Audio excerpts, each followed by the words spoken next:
آج ہم سورہ بقرہ کی آیت نمبر 126 اور 127 پڑھیں گے۔ سب سے پہلے ہم ان آیات کی تلاوت اور اس کے الفاظ معنی پر غور و فکر کریں گے، اور پھر اس کی تشریح پر بھی انشاءاللہ غور و فکر کریں گے۔ تو سب سے پہلے تلاوت دیکھ لیجیے۔ اعوذ باللہ من الشیطان الرجیم، بسم اللہ الرحمن الرحیم۔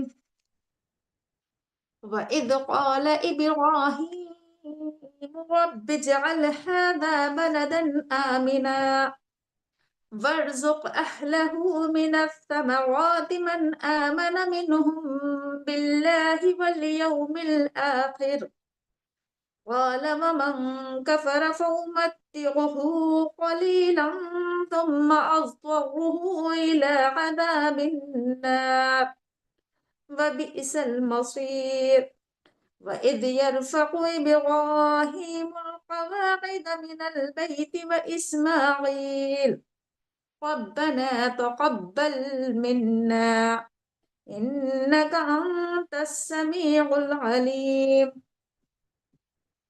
اس کے الفاظ معنی دیکھ لیجیے۔ سب سے پہلے ہمارے سامنے ہے وَإِذْ، وا اور از جب، قالا اس نے کہا، قاف واو لام اس کا روٹ ورڈ ہے، قالا اس نے کہا، فعل ماضی واحد مذکر غائب۔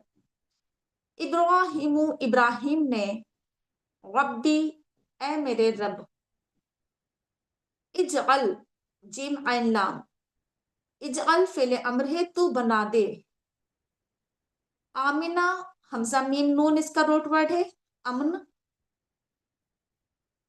حاضہ یہ آمنہ امن سکون، ٹھیک۔ اس کے بعد ورزق یہ بھی فعل امر ہے، را زا قوف اس کا روٹ ورڈ ہے، اور رزق دے روزی دے، اہلہو اس کے رہنے والوں کو، ہے نا، ہو مانے اس اور اہل مانے گھر والے رہنے والے، من الثمرات من سے ثمرات پھل، من الثمراتی پھلوں میں سے، ٹھیک ہے، پھلوں کی، من جو بیچ میں آیا ہے، چونکہ شروع میں آتا ہے تو کون کا ترجمہ کرتے ہیں، من جو، آمنا وہ ایمان لایا، ٹھیک، حمزہ میم نون اس کا روٹ ورڈ ہے، من ہم ان میں سے، من سے ہم وہ سب، باللہ اللہ پر، والیوم الآخری اور آخرت کے دن پر، یوم کہتے ہیں دن کو اور آخر آخرت، قالا اس نے کہا، اس نے فرمایا، وا اور من جو، ومن اور جو یا اور جس نے، کفرا اس نے کفر کیا، کافارا، فَأُمَتِّعُهُ اس کا روٹ ورڈ ہے میم تا عین، متا کہتے ہیں سامان کو، سامان زندگی، فَأُمَتِّعُهُ تو میں اسے سامان زندگی دوں گا، تو میں اسے نفع دوں گا، اسے فائدہ پہنچاؤں گا، قلیلا قاف لام لام، قلہ کہتے ہیں کم تھوڑا، قلیلا کم تھوڑا سا، اس کے بعد یہ سما پھر، اضطرہ اس کا میننگ ہے کھینچنا، گھسیٹنا یا مجبور کرنا، اضطرہ، الا کی طرف، عذاب النار عذاب عذاب سزا تکلیف، النار آگ جہنم، وبئسا وا اور بئسا بدترین برا بری جگہ، المصیر پلٹنے کی لوٹنے کی، ٹھیک ہے۔ تو یہ اس کے الفاظ معنی ہے، ترجمہ دیکھ لیجیے۔ اور جب کہا ابراہیم علیہ السلام نے، اے میرے رب اس شہر کو امن کا شہر بنا دے، اور یہاں کے رہنے والوں کو یا یہاں کے باشندوں کو جو اللہ پر اور آخرت کے دن پر ایمان رکھے، اسے پھلوں کا رزق دے، ہر قسم کے پھلوں کا رزق دے۔ جواب میں اس کے رب نے فرمایا، اور جو کفر کرے گا یا نہیں مانے گا تو کیا ہوگا، اور جو کفر کرے گا تو میں اسے تھوڑا سامان زندگی دوں گا، تھوڑا فائدہ پہنچاؤں گا، پھر میں اسے جہنم کے عذاب کی طرف گھسیٹ لوں گا۔ اور جہنم بدترین ٹھکانہ ہے، کیا ہی برا ٹھکانہ ہے۔ یہ تھی سورہ بقرہ کی آیت نمبر 126، جس کی آپ کے سامنے تلاوت کی گئی اور اس کے الفاظ مانے اور اس کا ترجمہ آپ کے سامنے آیا۔ اب آئیے اس آیت پر ہم غور و فکر کرتے ہیں۔ آپ نے دیکھا ہوگا کہ ابھی تک اس سے پہلے جو آپ کے سامنے آیات آ رہی تھی وہ اہل کتاب کے تعلق سے تھیں، یہود و نصارہ کے تعلق سے تھیں، حضرت موسیٰ علیہ السلام کے تعلق سے بہت ساری آپ نے آیات پڑھی، بنی اسرائیل کے تعلق سے۔ اس کے بعد کل جو آپ کا سبق شروع ہوا ہے تو وہاں سے آپ دیکھ رہی ہوں گی کہ حضرت ابراہیم علیہ السلام کی زندگی ہمارے سامنے رکھی جا رہی ہے۔ حضرت ابراہیم علیہ السلام کی زندگی ہمارے سامنے بیان کی جا رہی ہے۔ دیکھیے، جو قریش کے لوگ تھے نا، وہ بھی اپنے آپ کو حضرت ابراہیم علیہ السلام کی طرف منسوب کرتے تھے، ان سے محبت کے دعوے کرتے تھے اسماعیل علیہ السلام کی نسبت کی وجہ سے۔ لیکن اس کے باوجود بھی انہوں نے حضرت اسماعیل علیہ السلام، حضرت ابراہیم علیہ السلام کی جو تعلیمات تھی انہیں بھلا دیا تھا، ان کے لائے ہوئے دین کو بالکل فراموش کر دیا تھا اور اس کی بالکل ہی شکل بگاڑ کر رکھ دی تھی۔ تو یہاں پر بتایا جا رہا ہے کہ حضرت ابراہیم علیہ السلام کیا تھے۔ تم اگر ان کی طرف اپنی نسبت کرتے ہو نا، ان سے محبت کے دعوے کرتے ہو، اپنے آپ کو ان سے منسوب کرتے ہو، تو ذرا سوچو، غور و فکر کرو، پڑھو کہ ابراہیم علیہ السلام کیا تھے، ان کی زندگی کیا تھی، ان کے حالات کیا تھے، انہوں نے کس طرح کی زندگی گزاری ہے، ان کا عقیدہ کیا تھا، ان کے اعمال کیا تھے۔ کیا تم بھول گئے؟ تو یاد دلایا جا رہا ہے قرآن کریم میں، وَإِذْ، اور یاد کرو نا، کہتے ہیں نا وَذْكُرُوا، یاد کرو، وَإِذْ، اور جب۔ اب دیکھیے، آپ نے کل کے سبق میں آپ کے سامنے آیا تھا حضرت ابراہیم علیہ السلام کے تعلق سے کہ انہیں آزمایا گیا، بہت ساری آزمائشیں ہوئی حضرت ابراہیم علیہ السلام کی۔ حضرت ابراہیم علیہ السلام کی جو ایک بہت ہی اہم صفت تھی جو یہاں پر بیان کی جا رہی ہے وہ یہ ہے کہ حضرت ابراہیم علیہ السلام اللہ تعالیٰ سے بہت زیادہ دعائیں کرنے والے تھے۔ قرآن کریم میں ان کی تعریف کی گئی ہے کہ اواہ منیب، بہت زیادہ آہ و فغاں کرنے والے، اللہ کے سامنے رونے والے، اللہ سے گڑ گڑا کر دعائیں کرنے والے بہت تھے۔ منیب، اللہ کی طرف پلٹنے والے بہت تھے، وہ توبہ اور استغفار کرنے والے بہت تھے۔ اور دیکھیے، آپ نے غور کریں گے کہ قرآن کریم میں سب سے زیادہ دعائیں جو نقل ہوئی ہیں وہ حضرت ابراہیم علیہ السلام کی دعائیں بہت زیادہ قرآن کریم میں آئی ہیں۔ انہوں نے بہت دعائیں کی ہیں اللہ تعالیٰ سے، ہر قدم پر وہ اللہ تعالیٰ سے دعائیں کیا کرتے تھے۔ تو یہاں پر اس رکوع میں آج بھی ہمارے سامنے دعائیں آ رہی ہیں اور آگے بھی کچھ آیات میں آپ کے سامنے دعائیں آئیں گی۔ اس پورے رکوع میں حضرت ابراہیم علیہ السلام کی دعائیں ہمارے سامنے بیان کی جا رہی ہیں۔ اس میں کچھ سبق ہیں ہمارے لیے، غور و فکر کرنے کا مقام ہے۔ پہلی چیز تو یہ ہے کہ ہمیں حضرت ابراہیم علیہ السلام کی زندگی سے چونکہ اسوہ حاصل کرنا ہے، انہیں ہمیں چونکہ اپنے لیے نمونہ بنانا ہے۔ قرآن کریم میں کہا گیا ہے کہ ابراہیم علیہ السلام کی زندگی میں تمہارے لیے نمونہ ہے۔ تو ابراہیم علیہ السلام کی زندگی میں کیا تھا؟ اللہ تعالیٰ سے دعائیں بہت تھی۔ تو ہم سب کے لیے ضروری ہے کہ ہم سب بھی اللہ تعالیٰ سے خوب خوب دعائیں کرنے والے ہوں، اللہ سے لو لگانے والے ہوں۔ اور دعا تو مومن کا ہتھیار ہے نا؟ اور دعاؤں کے تعلق سے ہمیں قرآن و حدیث میں بہت زیادہ احکامات و تعلیمات دی گئی ہیں۔ قرآن کریم میں کہا گیا ہے کہ جب بندے میرے بارے میں آپ سے سوال کریں تو آپ انہیں بتا دیں کہ میں قریب ہوں، پکارنے والے کی پکار کا جواب دیتا ہوں۔ تو دیکھیے، قرآن کریم میں ہمیں حکم دیا گیا ہے کہ آپ اللہ تعالیٰ سے مانگیں اور ڈائریکٹ مانگیں۔ اللہ تعالیٰ آپ کی دعائیں سننے والا ہے۔ قرآن کریم میں ایک اور جگہ پر کہا گیا کہ اللہ تعالیٰ تو تمہاری شہرت سے بھی زیادہ قریب ہے۔ وہ تو تمہارے جو دل کی دعائیں ہوتی ہیں، جو تمہاری زبان پر بھی نہیں آ پاتی ہیں، وہ ان دعاؤں سے بھی واقف ہے اللہ تعالیٰ۔ تو اللہ تعالیٰ کے سامنے ہمیں خوب خوب دعائیں کرنا چاہیے۔ اللہ کے رسول صلی اللہ علیہ وسلم کی ہمیں تعلیمات ملتی ہیں اس تعلق سے کہ جو بندہ اللہ تعالیٰ سے نہیں مانگتا ہے اللہ اس پر غضبناک ہو جاتا ہے۔ اور دعاؤں کے ذریعے کیا ہوتی ہے؟ مصیبتیں دور ہو جاتی ہیں، تکلیفیں، پریشانیاں دور ہو جاتی ہیں، رد کر دی جاتی ہیں۔ دعاؤں کا بڑا اجر و ثواب ہے۔ دعا کو عین عبادت بتایا گیا ہے، دعا کو عبادت کا مغز بتایا گیا ہے۔ تو یہ ہے کہ ہمارے لیے ضروری ہے کہ ہم قرآنی دعاؤں کا بھی بہت اہتمام کیا کریں، مسنون دعاؤں کا بھی بہت اہتمام کیا کریں۔ یعنی وہ دعائیں جو انبیاء کرام نے مانگی ہیں ان دعاؤں کو بھی ہم یاد کریں. قرآن کریم میں جب ہم دعا پڑھ رہے ہیں، یہ تمام دعائیں جو ہم پڑھنے جا رہے ہیں، ہم ان تمام دعاؤں کو یاد کریں، ٹھیک ہے، اور اللہ سے مانگیں. تو بہرحال یہ ہے کہ اللہ تعالیٰ سے ہمیں دعائیں مانگنا چاہیے. اور یہاں پر حضرت ابراہیم علیہ السلام نے کیا دعا مانگی ہے، آئیے اس پر غور و فکر کرتے ہیں.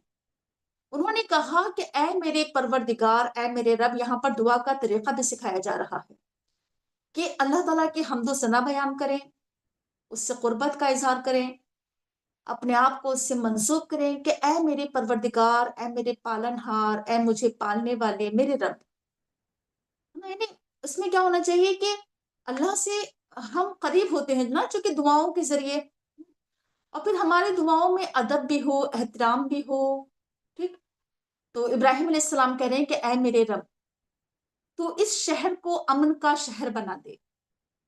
کون سے شہر کی بات کر رہے ہیں؟ آپ کو معلوم ہی ہے کہ حضرت ابراہیم علیہ السلام نے سرزمین حجاز کی طرف جو ہجرت کی تھی، جسے آج ہم مکہ کہتے ہیں، وہاں پر انہوں نے اپنے بیٹے اسماعیل علیہ السلام اور اپنی بیوی حاجرہ علیہ السلام کو بسایا تھا. تو وہاں پر انہیں آگے کی آیت میں آپ پڑھیں گی کہ انہیں خانہ کعبہ کی تعمیر کا حکم دیا گیا تھا. تو انہوں نے اللہ تعالیٰ سے دعا کی تھی کہ اللہ تعالیٰ تو اس شہر کو امن کا گہوارہ بنا دے، امن کا شہر بنا دے. یہاں پر بلدہ سے مراد جو ہے وہ مکہ شہر ہے. مکہ شہر کے لیے وہ دعا کر رہے ہیں کہ اللہ اس شہر کو، مکہ شہر کو امن کا گہوارہ بنا دے. یہاں پر کچھ پوائنٹ ہے سیکھنے کے ہمارے لیے. ایک تو یہ کہ ہمیں اپنے ملک کے حالات کے لیے بھی دعا کرنا چاہیے کہ اللہ تعالیٰ تو ملک میں امن و امان قائم فرما دے. دیکھیے، وہ پھلوں کی بات انہوں نے بعد میں کی ہے، رزق کی بات بعد میں کی ہے، کھانے پینے کی بات بعد میں کی ہے. پہلے امن کی بات کہی، اللہ تعالیٰ سے امن کی دعا کی کہ اللہ تعالیٰ امن قائم فرما دے. یہاں پر اس سے ہم اندازہ لگا سکتے ہیں کہ امن اور امان یہ بہت ضروری ہے. قرآن کریم میں کہا گیا کہ وَآمَنَهُم مِّنْ خَوْفٍ. جہاں پر اللہ تعالیٰ نے اپنے نعمتیں گنائی ہیں اپنے بندوں پر، تو وہاں پر اللہ تعالیٰ نے کہا ہے کہ اللہ نے تمہیں کیا دیا؟ اللہ نے تمہیں خوف سے امن دیا. تو یہ امن جو ہے یہ اللہ تعالیٰ کی ایک عظیم نعمت ہے یہ.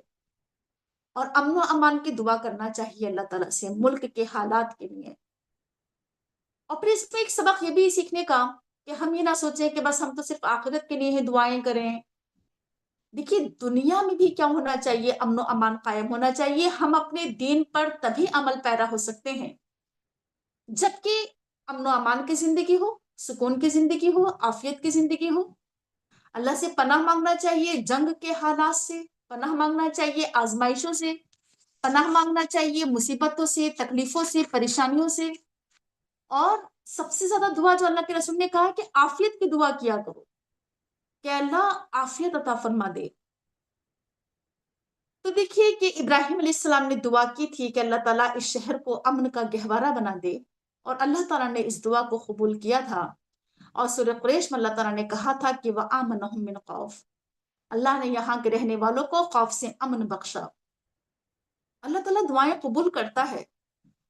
جب اللہ سے صدق دل سے دعائیں کی جائیں تو اللہ تعالیٰ قبول کرتا ہے دعائیں. کبھی تو دعائیں فوراً قبول ہو جاتی ہیں، کبھی جب اس کا مناسب وقت آتا ہے دعائیں قبول ہونے کا تب قبول ہوتی ہیں. کچھ دعائیں ایسی ہوتی ہیں جو اگر دنیا میں قبول نہیں ہوتی ہے تو آخرت میں اس کا اجر و ثواب عطا کیا جائے گا. پھر بندہ یہ خواہش کرے گا کہ کاش دنیا میں میری کوئی دعا قبول ہی نہ ہوئی ہوتی، اتنا اجر و ثواب. دعائیں کبھی رد نہیں ہوتی ہیں، کبھی رائیگاں نہیں جاتی ہیں. ٹھیک ہے، تو خوب خوب دعاؤں کا اہتمام کریں. اور ہمیں سکھایا گیا ہے کہ آخرت کے ساتھ ساتھ دنیا بھی اچھی کرنے کی ہم دعا کیا کریں. دیکھیے یہاں پر دعا دنیا کے تعلق سے دعا کر رہے ہیں کہ اللہ اس شہر کو امن کا گہوارہ بنا دے، یہاں کے رہنے والوں کو پھلوں سے نواز. تو دنیا بھی بہتر ہو، اچھی ہو، عافیت ہو. تو بہرحال اللہ تعالیٰ نے دعا اس طرح سے قبول کی کہ اللہ تعالیٰ نے مکہ شہر کو، قرآن کریم میں کہا گیا ہے کہ بلد الامین، اللہ نے اس شہر کو امن کا گہوارہ بنا دیا، امن و امان قائم کر دیا. کس طرح سے؟ کہ جو حرم میں داخل ہو گیا وہ کیا ہو گیا کہ اب وہ امن سے ہو گیا. قرآن کریم میں کہا گیا ہے کہ وہاں پر کوئی کسی کا قتل نہیں کر سکتا، کوئی کسی سے قتل کا بدلہ نہیں لے سکتا، حالت احرام میں کوئی شکار نہیں کر سکتا، ہے نا؟ تو گھاس کاٹنا، کسی کی کوئی چیز چھین لینا، یا کسی کی کوئی چوری ڈکیتی، تمام چیزیں کیا ہو جاتی ہیں وہاں پر، ختم ہو جاتی ہیں، اور امان قائم ہو جاتا ہے۔ تو اللہ تعالیٰ نے وہاں پر انسان کے لیے امن رکھا، سکون رکھا، اطمینان رکھا ہے وہاں پر، اور بندہ وہاں پر جا کر بہت ہی سکون محسوس کرتا ہے۔ ٹھیک، اس کے بعد انہوں نے دعا کی کہ وَرْزُقْ أَهْلَهُم مِّنَ الثَّمَرَاتِ، تو یہاں کے رہنے والوں کو پھلوں سے نواز دے۔ پھلوں سے مراد صرف پھل ہی نہیں ہے، ثمر کہتے ہیں نتیجے کو، خواہ وہ سبزی ہو، پھل ہو، اناج ہو، دانا ہو، غلہ ہو، یعنی بیج بونے کے بعد جو نتیجہ سامنے آتا ہے نا، وہ ثمر کہلاتا ہے۔ تو یہاں کے رہنے والوں کو تو کیا کر، رزق سے نواز، ہر طرح کے رزق سے نواز۔ تو رزق کی دعا کر رہے ہیں، اس سے پتہ چلا کہ رزق، کیونکہ اللہ ہی رزاق ہے، بہت زیادہ رزق دینے والا ہے، رزق کے خزانے اللہ کے ہاتھ میں ہیں۔ ہم کسی سے نہ مانگے، کسی سے نہیں کہیں جا کر، اللہ سے کہیں کہ اللہ رزق چاہیے، ہے نا؟ جو بھی چاہیے وہ اللہ سے مانگے، کسی کے در پر، کسی کے آستانے پر جانے کی ضرورت نہیں ہے، ہم اللہ سے مانگے، اللہ دینے والا ہے۔ تو کہا کہ تو یہاں کے رہنے والوں کو کیا کر، پھلوں سے نواز دے، پھلوں کا رزق دے، اور اللہ نے ان کی دعا بھی قبول کی، ہے نا؟ اور قرآن کریم میں کہا گیا کہ اطعمہم من جوع، اللہ وہ ہے جس نے انہیں بھوک میں کھلایا۔ اور اللہ تعالیٰ نے کس طرح سے وہاں پر پھلوں کی فراوانی، آپ دیکھیے، کھجور سب سے زیادہ پیدا ہونے والا مدینے میں، سعودی میں، ہے نا؟ اور پھر یہ کہ ہر طرح کا پھل وہاں پر پہنچ رہا ہے، اچھے سے اچھا پھل دنیا بھر کا، کتنی برکت اللہ تعالیٰ نے وہاں پر رکھ دی ہے، پھلوں میں برکت، ہر چیز صاف ستھری پیور، سبزیاں، اناج، دانا، غلہ، کھانے پینے کی ہر چیز جس کی کوالٹی بھی بہترین سے بہترین، اللہ نے وہ وہاں کے لوگوں کو عطا کی۔ اس قدر فراوانی، اس قدر برکتیں وہاں پر کہ انسان اپنی آنکھوں کے سامنے دیکھتا ہے ان تمام برکتوں کو، انسان محسوس کرتا ہے وہاں پر جا کر سکون، اطمینان، امن، برکتیں، رحمتیں، نوازشیں، نعمتیں اللہ تعالیٰ کی گویا اس کی آنکھوں کے سامنے برس رہی ہوں۔ اس کے بعد ابراہیم علیہ السلام نے کہا کہ من آمن منہم باللہ والیوم الآخر، اللہ تو یہاں کے رہنے والوں کو پھل دے جو ایمان لے کر آئے اللہ پر اور آخرت کے دن پر۔ یہ بات انہوں نے کیوں کہی؟ اس کی وجہ یہ ہے کہ جب انہوں نے، اللہ تعالیٰ نے ابراہیم علیہ السلام کو دنیا کا امام بنایا تھا، اس وقت انہوں نے، ابراہیم علیہ السلام نے کہا تھا اللہ تعالیٰ سے کہ اللہ تعالیٰ کیا یہ اعزاز میری اولاد کو بھی حاصل ہوگا؟ کیا یہ منصب، نبوت، رسالت؟ تو اللہ نے کہا تھا کہ یہ امامت صالحہ جو ہے صرف مومنین کو حاصل ہوتی ہے، ظالموں کو نہیں ملتی ہے۔ تمہاری اولاد و نسلوں میں جو صالح لوگ ہوں گے، نیک لوگ ہوں گے، ان تک تو میرا یہ عہد پہنچے گا، لیکن تمہاری اولاد و نسلوں میں جو گنہگار ہوں گے، ظالم ہوں گے، اللہ کے نافرمان ہوں گے، انہیں یہ منصب حاصل نہیں ہوگا۔ تو اس پر ابراہیم علیہ السلام نے یہ سوچا، یہ سمجھا، ان کی سمجھ میں یہ بات آئی کہ اللہ تعالیٰ سے جب انہوں نے رزق کی دعا کی تو کہا کہ اللہ تعالیٰ تو صرف انہی لوگوں کو رزق دینا جو مومن ہیں، جو ایمان لانے والے ہیں، جو اللہ اور آخرت کے دن پر ایمان رکھے، صرف انہی کو تو کیا کر رزق عطا کرنا۔ یہ ان کی سمجھ میں یہ بات آئی تھی، یعنی وہ اللہ تعالیٰ کی بہت زیادہ اطاعت اور فرما برداری کرنے والے تھے۔ انہوں نے بڑا پاس و لحاظ رکھا اس چیز کا کہ کہیں اللہ ناراض نہ ہو جائے، اللہ سے وہی بات کہیں جو ادب میں ہو نا، تو انہوں نے اس بات کو یاد رکھا، اللہ تعالیٰ کی بات کو، اور جو انہوں نے سمجھا وہ اللہ کے سامنے اپنی بات رکھ دی۔ تو اللہ تعالیٰ نے اس بات کی وضاحت کی، اس بات کو کلیئر کیا اور بتایا کہ ایسا نہیں ہے کہ دنیا کا رزق بھی اللہ تعالیٰ صرف اہل ایمان کو دے، ایسا نہیں ہوتا ہے۔ نبوت، رسالت، امامت یہ ضرور اللہ تعالیٰ نے اپنے نیک بندوں کو عطا کرتا ہے، لیکن دنیا کی نعمتیں، دنیا کا رزق، دنیا کا کھانا پینا اللہ تعالیٰ ہر ایک کو دیتا ہے، وہ مومن ہو یا کافر ہو، صالح ہو یا کیا ہو، فاسق و فاجر ہو، اللہ تعالیٰ دنیا کا کھانا پینا ہر ایک کو دیتا ہے۔ تو اللہ تعالیٰ نے اس بات کو واضح کیا کہ جو کافر ہیں میں انہیں بھی سامان زندگی دوں گا، قَالَ وَمَنْ كَفَرَ فَأُمَتِّعُهُ قَلِيلًا، جو کفر کرنے والے ہیں، انکار کرنے والے ہیں، انہیں بھی میں فائدہ دوں گا، نفع پہنچاؤں گا، دنیا کا سامان دوں گا انہیں، وہ دنیا کے فائدے بٹوریں گے، وہ سب کچھ لیں گے، دنیا کی تمام نعمتیں، کھانا پینا، گھر اور جتنی بھی ضروریات زندگی ہیں، سب کچھ میں انہیں عطا کروں گا، لیکن قلیلہ، بہت ہی کم، تھوڑا، یعنی ان پر میں کتنی ہی نعمتیں انہیں دنیا کی دے دوں، لیکن وہ تھوڑی ہی ہیں، کم ہی ہیں۔ کیوں؟ کیونکہ انہیں صرف اور صرف دنیا میں حاصل ہوگا، دنیا بہت مختصر ہے، چھوٹی سی ہے۔ اہل ایمان کو اللہ تعالیٰ دنیا میں بھی دیتا ہے اور آخرت میں بھی دیتا ہے، آخرت میں بھی دے گا، لیکن کافروں کو صرف اور صرف دنیا میں سامان زندگی دیا جا رہا ہے، دنیا میں زندگی گزارنے کے ذرائع، اسباب، وسائل انہیں عطا کیے جا رہے ہیں، جو بہت مختصر، بہت کم، بہت تھوڑی سی زندگی ہے دنیا کی۔ یہاں پر ایک بات یہ واضح کر دی گئی کہ ہم جو یہ سمجھتے ہیں کہ اللہ تعالیٰ کافروں کو کیوں نواز رہا ہے، وہ تو اللہ کے منکر ہیں، کافر ہیں، فاسق ہیں، فاجر ہیں، گناہگار ہیں، ان پر اتنی نعمتیں کیوں، نوازشیں کیوں، انہیں کیوں دیا جا رہا ہے، اللہ ان سے رزق سلب کر لے، چھین لے، ہم یہ سمجھتے ہیں نا۔ تو یہاں پر اللہ تعالیٰ نے بتایا کہ ایسا نہیں ہے، کہ کافروں پر اللہ تعالیٰ کی ایسی نہیں ہے کہ اللہ تعالیٰ ان سے راضی ہے، ان سے خوش ہے۔ اللہ تعالیٰ صرف اور صرف انہیں دنیا گزارنے کے، زندگی گزارنے کے صرف سامان فراہم کر رہا ہے، یہ اللہ تعالیٰ کی رضا کا پروانہ نہیں ہے، اللہ خوش نہیں ہے ان سے۔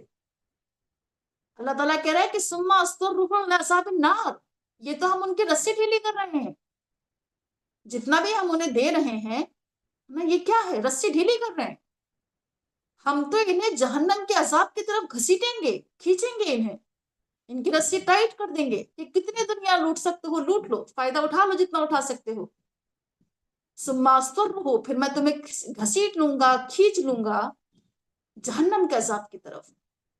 اور اللہ تعالیٰ نے بتا دیا کہ وبئس المصیر، یاد رکھو کہ جہنم بدترین ٹھکانہ ہے، بدترین پلٹنے کی جگہ ہے، بدترین لوٹنے کی جگہ ہے، یعنی اس پوری کائنات میں سب سے بدترین جگہ اگر کوئی ہے تو وہ جہنم ہے، جہاں پر تمام انسانوں کو لوٹایا جائے گا۔ تو یہ جو آیت تھی، آیت نمبر 126، اس میں ہم نے بہت کچھ سیکھا۔ ایک تو یہ کہ دعائیں اللہ تعالیٰ سے کرنا چاہیے، اور یہ کہ امن و امان کی دعا کرنا چاہیے، اللہ تعالیٰ سے عافیت کی دعا کرنا چاہیے کہ اللہ تعالیٰ عافیت دے، اللہ تعالیٰ پیس ہمارے شہر میں قائم ہو جائے، سکون، اطمینان، شانتی، اور اللہ تعالیٰ سے رزق کی دعا کرنا چاہیے، ٹھیک۔ اور کافروں کو جو کچھ مل رہا ہے بہت کم اور تھوڑا ہے، صرف دنیا کی زندگی میں مل رہا ہے، اور اللہ تعالیٰ آخرت میں ان کافروں کو جہنم سے دوچار کرے گا جو بدترین ٹھکانہ ہے۔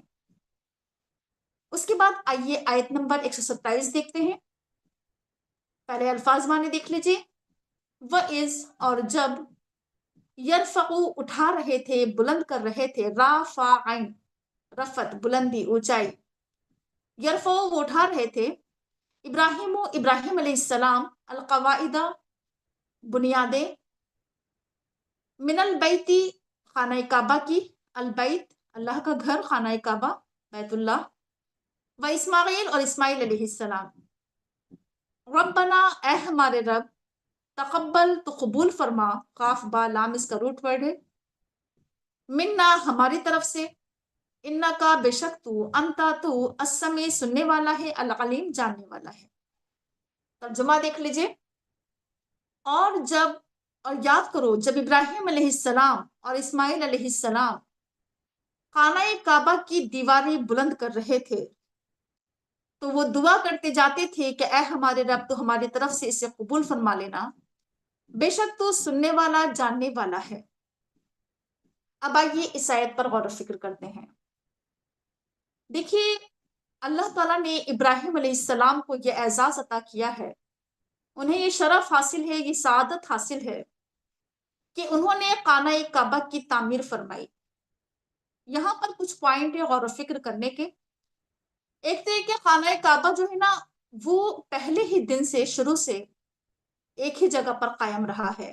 سب سے پہلے خانہ کعبہ کی تعمیر فرشتوں نے فرمائی، اس کے بعد آدم علیہ السلام نے، اس کے بعد حضرت شیث علیہ السلام نے، اور اس کے بعد حضرت ابراہیم علیہ السلام اور اسماعیل علیہ السلام نے انہی بنیادوں پر خانہ کعبہ کی تعمیر کی تھی، کیونکہ طوفان نوح میں وہ ڈوب گیا تھا، بہہ گیا تھا۔ اور اس کے بعد بھی، ابراہیم علیہ السلام کے بعد بھی بہت سارے لوگوں نے خانہ کعبہ کی تعمیر فرمائی ہے، جب وہ کیا ہو گیا، ٹوٹ پھوٹ کا شکار ہوا۔ امالقہ نے، جرہم نے، قصی بن کلاب نے اور قریش کے لوگوں نے خانہ کعبہ کی تعمیر فرمائی۔ حجاج بن یوسف ثقفی کے زمانے میں خانہ کعبہ کی تعمیر ہوئی، اور آج تک خانہ کعبہ کی توسیع ہوتی رہتی ہے، لیکن وہ اپنی بنیادوں پر قائم ہے۔ وہ انہی بنیادوں پر ابراہیم علیہ السلام، اسی جگہ پر ابراہیم علیہ السلام اور اسماعیل علیہ السلام نے خانہ کعبہ کی تعمیر فرمائی تھی۔ تو جس وقت حضرت ابراہیم علیہ السلام اور حضرت ابراہیم علیہ السلام خانہ کعبہ کی دیواریں بلند کر رہے تھے، اس میں ایک پوائنٹ ہے غور و فکر کرنے کا، اور وہ یہ ہے کہ ابراہیم علیہ السلام نے اکیلے اور تنہا خانہ کعبہ کی تعمیر نہیں فرمائی، بلکہ ساتھ میں انہوں نے اپنے بیٹے حضرت اسماعیل علیہ السلام کو لگایا۔ یہ ہے غور و فکر کرنے کا مقام، کہ جب کوئی انسان کوئی نیک کام کرے، اچھا کام کرے، تو ساتھ میں اپنے بچوں کو بھی شامل کرے۔ مثال کے طور پر اگر ہم دعوت و تبلیغ کا کام کر رہے ہیں اور ہمارے بچے ہیں، تو ہم اکیلے اور تنہا کام کرنے کے بجائے اپنے بچوں کو اس کام میں لگائیں۔ اگر ہم اصلاح کے کام کر رہے ہیں تو ساتھ میں بچوں کو لگائیں۔ اگر ہم قرآن سیکھنے سکھانے کا، دین سیکھنے سکھانے کا، یا کوئی بھی نیک اور اچھا عمل کر رہے ہیں، خدمت خلق کر رہے ہیں، یا کچھ بھی کر رہے ہیں، تو ساتھ میں اپنے بچوں کو شامل کریں۔ یہ ہے سیکھنے کا پوائنٹ یہاں پر۔ ابراہیم علیہ السلام نے خانہ کعبہ کی جب تعمیر فرمائی تو یہ نہیں کہا اپنے بیٹے سے، بیٹے تم تھک جاؤ گے، تم بیٹھ جاؤ، تم مت کرو، تم کیوں پریشان ہو، تو وہ میں اکیلے ہی کر لوں گا، نہیں، بلکہ ساتھ میں اپنے بیٹے کو لگایا اس نیک کام میں۔ یہ ہے سیکھنے کا پوائنٹ ہمارے لیے یہاں پر۔ تو بہرحال ہمیں ساتھ اپنے بچوں کو لگانا چاہیے، اور جس موقع پر انہوں نے خانہ کعبہ کی تعمیر فرمائی، اس کی بنیادیں پر جب اس کی دیواروں کو کھڑا کیا، ایک اور غور فکر کرنے کا مقام ہے کہ انہوں نے کہا کہ ربنا تقبل منا، اے اللہ تو اسے ہماری طرف سے قبول فرما لینا۔ یہ بہت ہی اہم پوائنٹ ہے۔ حالانکہ ایک نیک کام کر رہے ہیں، ایک اچھا کام کر رہے ہیں، ایک صالح کام کر رہے ہیں، اتنی بڑی سعادت اور اعزاز کی بات ہے ان کے لیے کہ خانہ کعبہ کی تعمیر فرما رہے ہیں، اس کے باوجود بھی کوئی غرور و تکبر نہیں، جتا نہیں رہے ہیں کہ اللہ میں یہ کام کر رہا ہوں، میں نے خانہ کعبہ کی تعمیر فرمائی ہے، بلکہ بڑے عاجزی کے ساتھ، انکساری کے ساتھ، محبت کے ساتھ، ادب کے ساتھ اللہ سے کہہ رہے ہیں اے اللہ قبول کر لینا، ربنا تقبل منا، اے اللہ ہماری طرف سے قبول کر لینا۔